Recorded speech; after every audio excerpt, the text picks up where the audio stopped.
Well, first I'll ask, who are you and where are we and why? So, my name is Trinity Poplar. I'm an artist and we are at the Saving Way thrift store because I love thrifting. Awesome, let's go. So Trinity, can you tell us a little bit about yourself? Yes, so I am a children's book author. I have 2 books and they are part of my Quiet Obstacles series, teaching children to overcome the things that a lot of people don't talk about. They are named Trepidation and Comparison, and they can be found on Amazon.com. Oh, nice. Okay, so I will make sure to include that link in there so everyone can get at that book, or those books, sorry, plural. But y'all, she's a multiple author. She's written all these books, so yes. I'll make sure to include that link and everything when we release this episode. That's awesome. Can you tell me a little about the inspiration behind both books? Yes, so the inspiration behind the first one is I would write poetry a lot, and I had a creative writing class in high school. I shared the poem with my mom, and at the time I was illustrating for other authors, and she was like, why don't you illustrate for yourself? You could make this poem into a book. She really liked it. So I presented the poem to the class, and then later on it became a book. I drew all the pages, and so now I'm not just an illustrator, but I'm also an author and an illustrator, and I can inspire kids to not compare themselves to others. Awesome. Oh, that's really cool. And then you said comparison and trepidation, right? Yes. And what does trepidation really mean? Yeah, so trepidation means like intense fear to the point where you may not even know where the fear is coming from. And I really liked that word because it kind of presents how a lot of children can be very afraid and not know where that fear is actually coming from, and not know that they are capable of conquering their fears.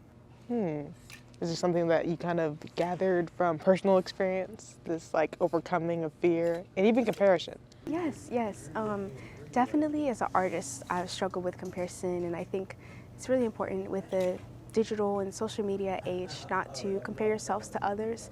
In the hardback version of Comparison, at the very end, I talk about how comparison can be a good thing, but it's a negative thing if whenever you're comparing, it's causing you to feel bad about yourself and to be really hard on yourself in a way that's not healthy. And then with trepidation, I experienced fear a lot as a child. I was a very fearful child. And I just want kids to know, like, you don't have to live life so afraid, and that you can conquer the things that scare you. Nice. That's really inspiring. Awesome. I hope so. I hope you don't mind. I was looking on your Instagram. I saw you had like book signings, that you're reading it to children. That's so cool. Thank you. I guess how's that experience being able to like put these books out to the world and then like see like how it's affecting people in real time? It's amazing because I didn't think this would become a whole series kind of thing. And now I'm already working on having a second series and releasing a novel. Like, I never thought this would happen. So it's eye-opening and it's life-changing, like, for me, because I didn't realize how much of an impact they would have. Even with just the first one, I'm having so many parents and adults come up to me and tell me how that book spoke to them, and I'm like, that's amazing. So now my purpose isn't just, to speak to the child, but also to anyone who's reading the book so that they can be inspired as well. Oh wow, that's so cool. Yeah, you said it's coming out soon. Is in like this year, next year? I mean, I won't put a date on it if you don't, but Hey, I don't know how soon the second series will be out, but the titles are already done, and I don't know how soon the first series will be finished. But the first series is Quiet Obstacles, the second series is Loud Opportunities, and I wanted to talk about all of the positive things that children can build themselves up on. Wow. Okay, so you're ready to get started on the next chapter. Okay, we'd love to see it. And how old are you? I am 22 years old, going on 23 in 2023. Yeah, that's awesome. And I will say not many 22-year-olds are like authors or wanting to be an author or really have I know, maybe just speaking for myself, patience to really sit down and write a whole book. How was that? How was that like you doing that process of writing the book? Like, what was your environment like? What was that like? Yeah, so at first it was a little nerve-wracking for me, just to think about, because I didn't know like how many people I'd have to speak to. I didn't know how like hard the publishing process would be, drawing all the pages. I was way more perfectionistic when the first book was being created than I am now, and I think that process helped me to not be so perfectionistic, because I would put off publishing that book over and over and over. But then I would show it to my sister, my parents, other people, and they'd say, oh, this is fine. Like, where's the problem? And I'm like, no, like, there's no backgrounds, there's no this, there's no that. And one of my teachers, one of my professors, Dr. Iscaro, she told me one day in the entrepreneurship class, done is better than perfect. And that changed my entire mindset. I was like, I don't know where you got that quote from, who said it, but I can actually live that now and just remember like done is better than perfect, and just put one foot in front of the other.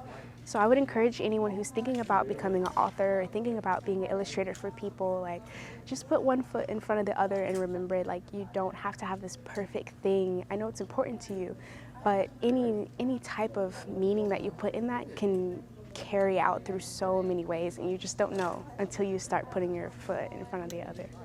Oh, wow. Thanks. Yeah, anybody starting a project, you already know what to do. You got the tips right here. That's awesome. Hopefully they work. Oh, yes. Hey, we'll just say they will work. We'll speak it into existence. Right. Yeah. And you talked about your entrepreneurship class. Can you, like, dive deep into that? Like, what, you take classes, or how's that? Yeah, so I'm going to Alabama A&M University. I'm a senior now. I'm graduating in May, but I've taken a lot of business courses, a lot of like some accounting, but a lot of like just kind of development courses for me to kind of understand what it really is to become an entrepreneur, whether it's social entrepreneurship, entrepreneurship in general. I've made some amazing friends. I've traveled to Colombia through like innovation, and it's amazing. And I didn't know that there's so much to offer at Alabama A&M University. It's an awesome HBCU. Please go there. So yeah, that's how I'm taking classes, and I'm taking some classes on masterclass thanks to Brittany, you guys. Oh, yeah. So I'm learning from that too. Yes, definitely master classes. Amazing. Definitely amazing.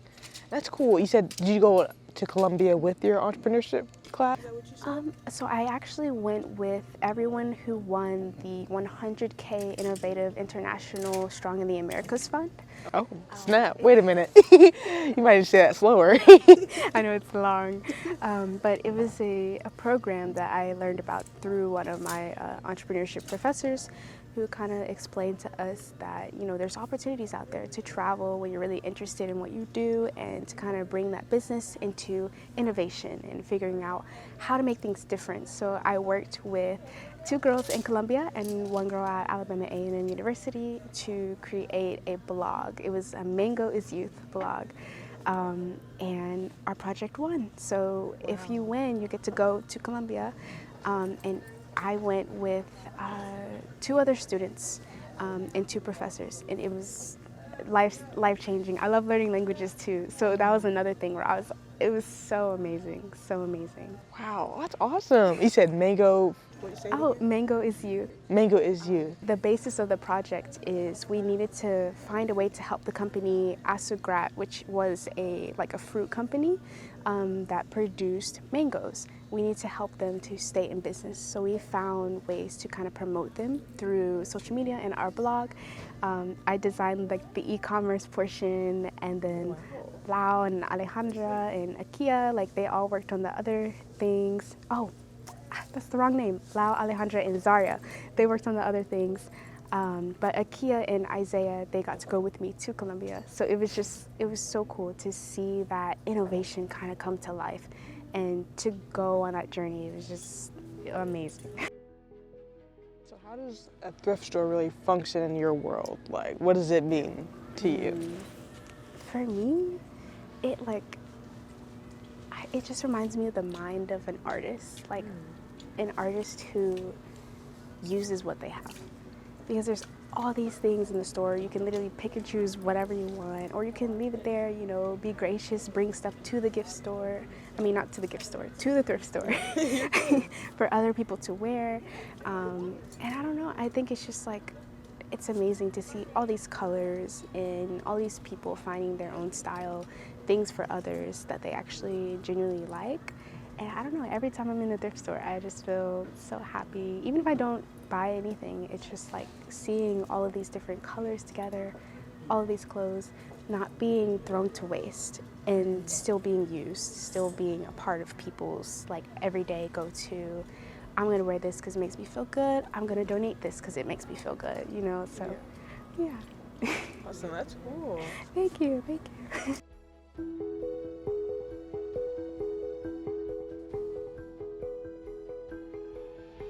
Who or what inspires you the most?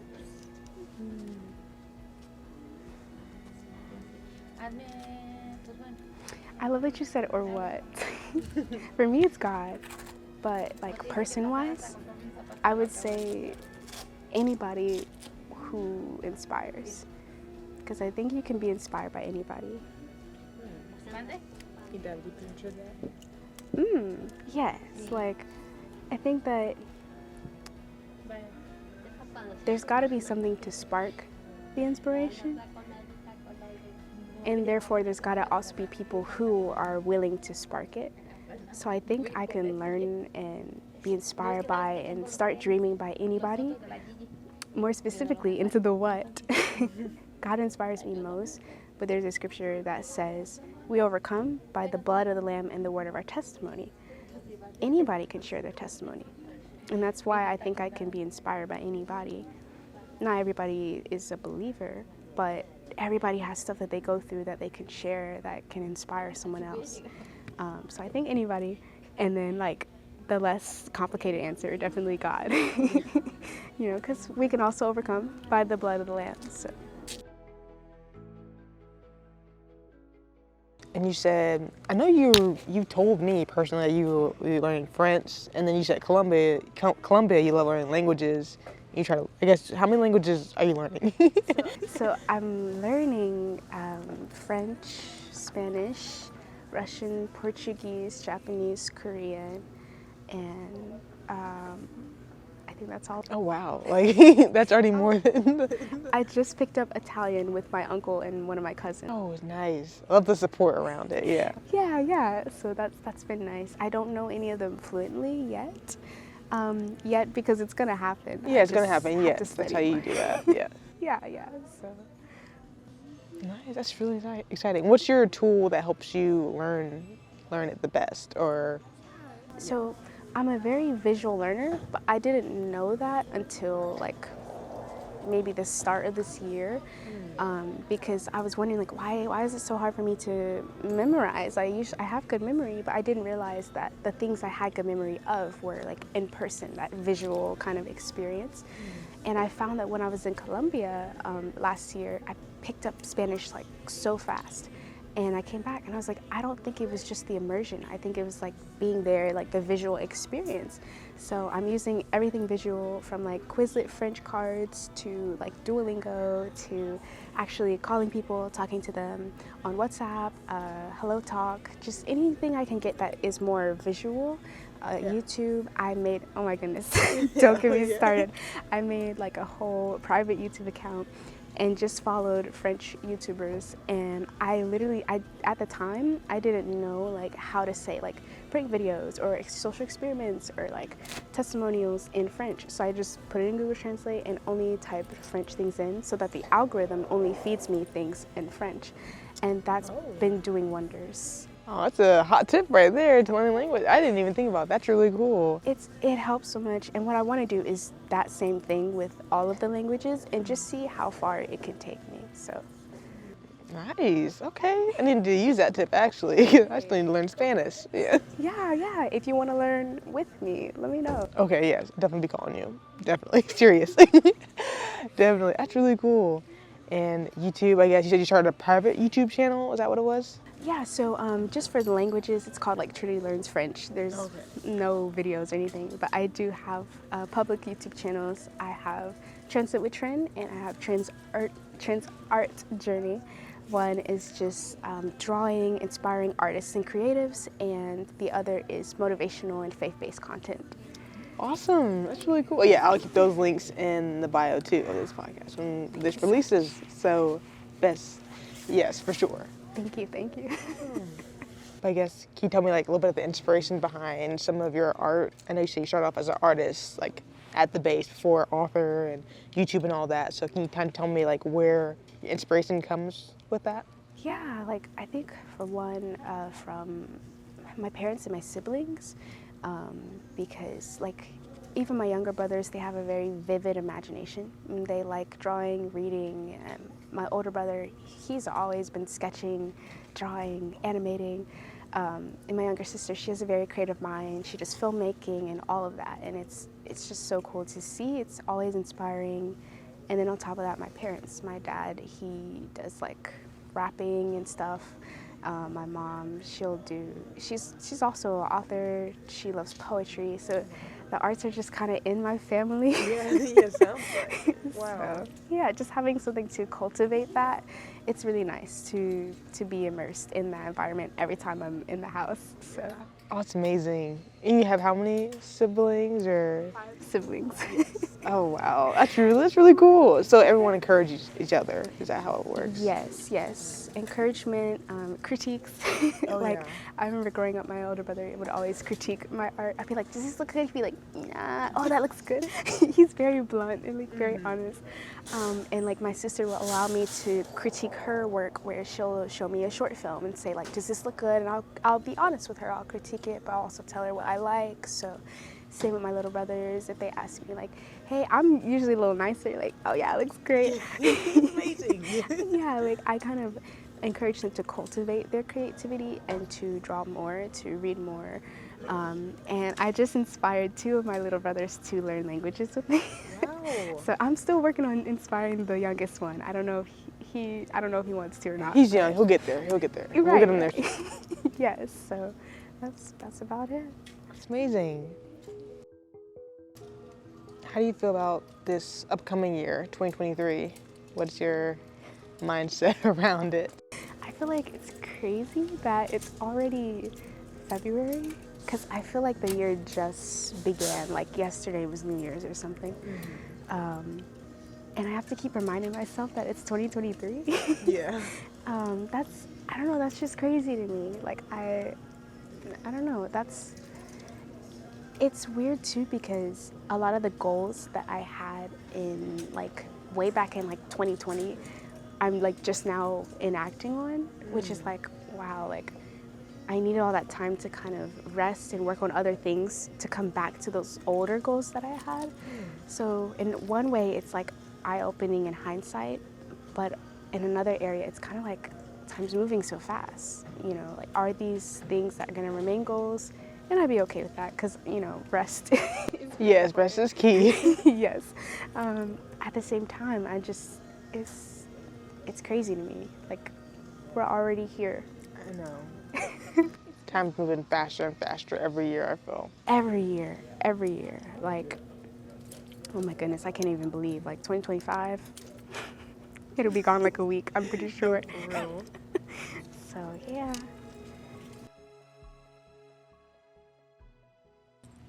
And you talked about your goals and everything, and how you said 2020 goals are now coming to fruition now. I guess, what can you say about like planning for your goals, or what's your general system around, you know, preparing and actually completing your goals? Yeah, so my system's kind of changed, because I used to be a lot harder on myself when it came to goals. I would plan to do way too many things in a year, way too many things in a month, and I wouldn't plan in my rest days. So now I'm planning in my rest days, and it's nice because I don't already have them laid out, because I can gauge how I'm feeling emotionally and spiritually, physically, mentally, all of that. Yeah. Also a full-time college student still, so that's a lot to factor in. And yeah, I need sleep. So I think now it's a lot more laid back, a lot more calm. I'm more gracious to myself when it comes to time. And one thing that's really helped me, especially with like to-do lists, checklists, and tasks, has been doing something and then writing down what I've done instead of writing down a lot of things to do and then not or checking them off. Because I realized, like, at first when I would do that, even if I got the whole list checked off, afterwards I would still feel stressed. But when I started like writing down the things I'd already done during the day, it felt motivating, it was inspiring, I felt better.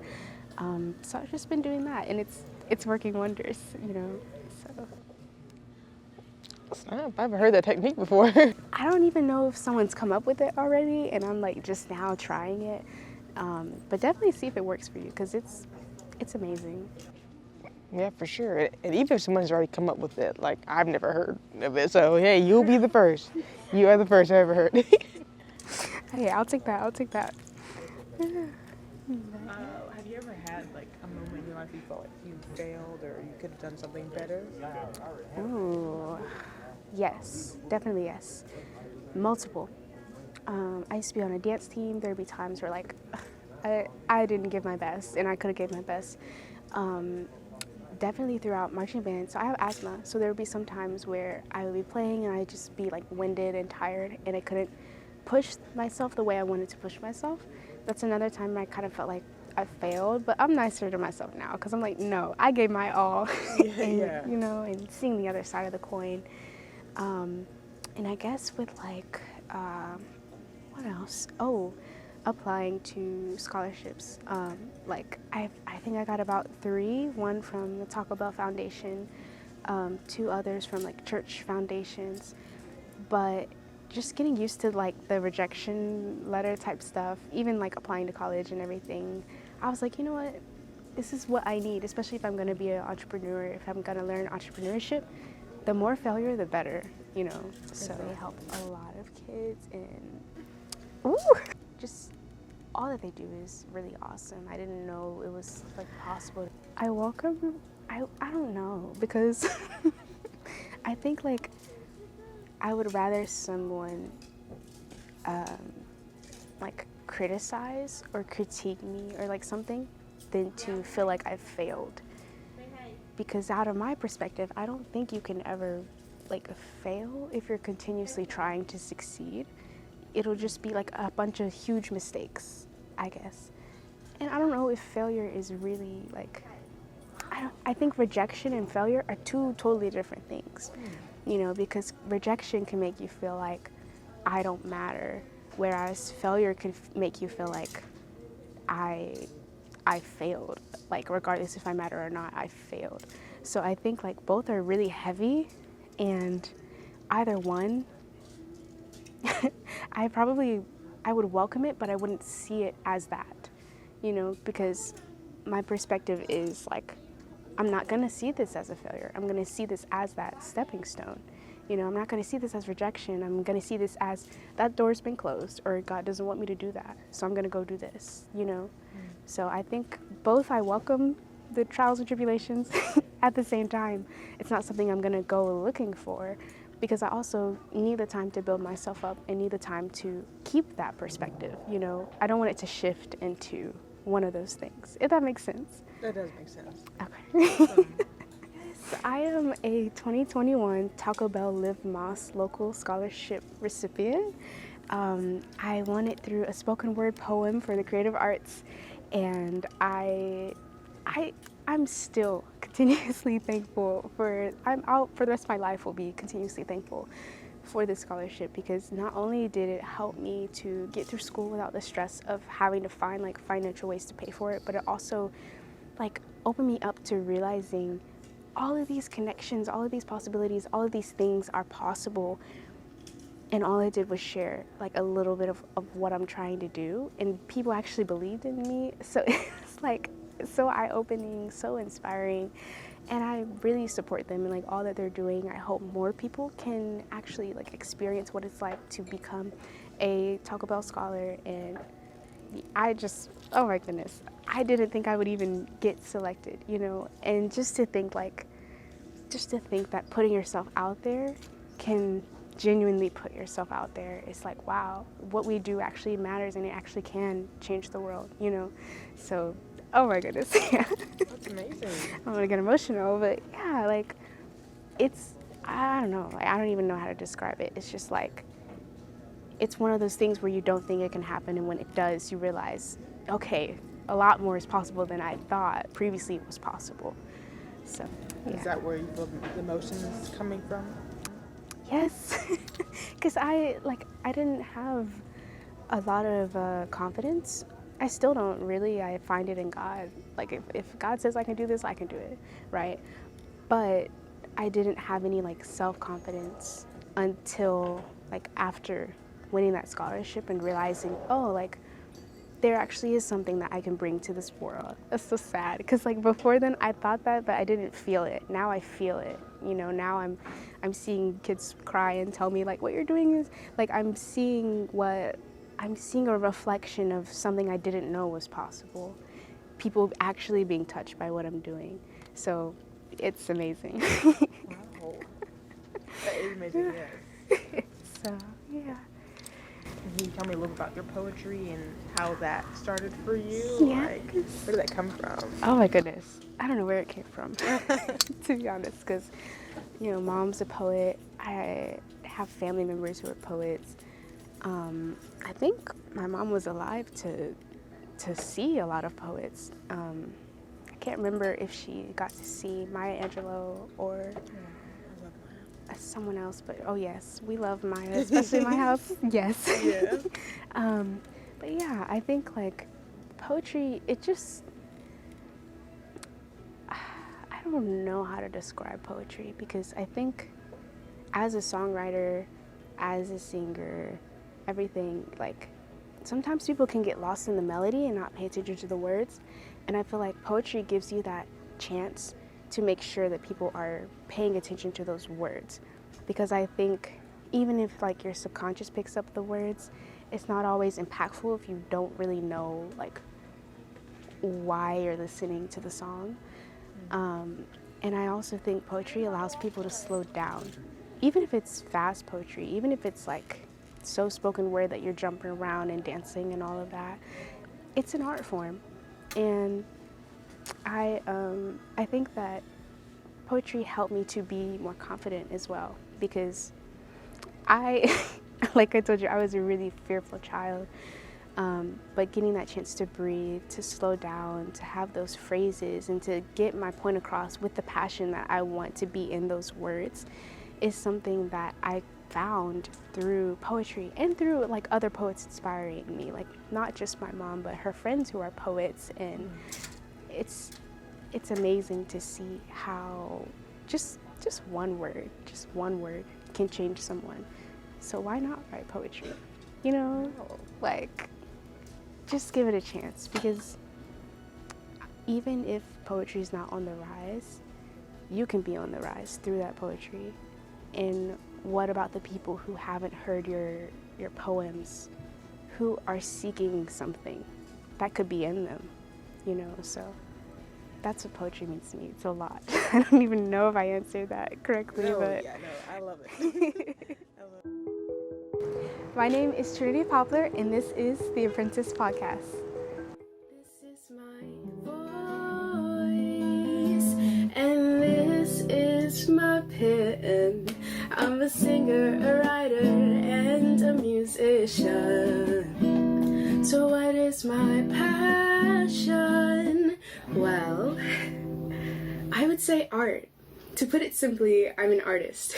From poetry to speed drawings to the occasional lyrical problem solving, what keeps me pursuing after this hobby? I wrote and illustrated my first children's book because I knew that no matter how long it took, that I would share my art, and this is only the start. Using rhymes to encourage boys and girls, reminding them that they too can change the world. Showing them their value in drawing these swirls, because these curls and this skin and this heart and these kids hold courage and big dreams close. And our hearts will not let go. We don't see enough inspiration or motivation under these stars, so I create art. I'll never forget the smiles I have seen, from children receiving my first book to the bubbly younger me, wishing happy birthdays with paintings and excited drawings and sharing tiny creative parts of who I was. I became an artist because these creative wonders aren't designed only for you and me. These priceless moments of joy and peace are solely the masterpiece that communities need, and soon the world will see that we are capable of this. I'm studying for a bachelor's in entrepreneurship, and you might say, why have I chosen this? Well, my friend, the art lives inside, and though this journey, I am certain I will find a way to inspire all creatives around. As an artist and a student with this huge passion of mine, I say this is my pen. When it breaks and when the words don't fit, when it doesn't sound right and life just doesn't make sense, I can draw. Won't stop at a verse. This is my spoken word.